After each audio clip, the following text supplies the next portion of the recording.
This sculpture, which is made of clay, is in the form of a warrior standing on a short cylinder. He stands at attention and wears a helmet and armor with a short dagger at his waist. This figure is called a HANIWA and is one of tens of thousands of HANIWA that were crafted for a funerary purpose during the Kofun, or Old Tombs period in Japan. This period lasted from 300 to 552 CE. What is a HANIWA?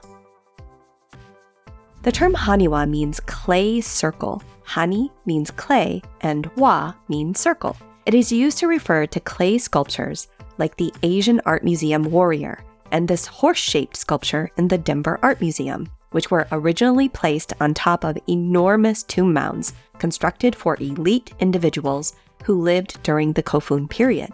While various objects were placed inside the tombs, HANIWA were placed on top of the mound over the grave, with the cylinder portion tucked into the ground and the HANIWA figure visible above ground level, almost like a tombstone.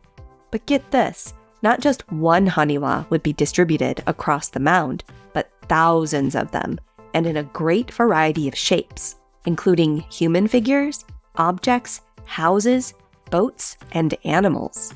HANIWA were made by hand using the coil method, which means the artisan used coils of clay to build the form of the figures.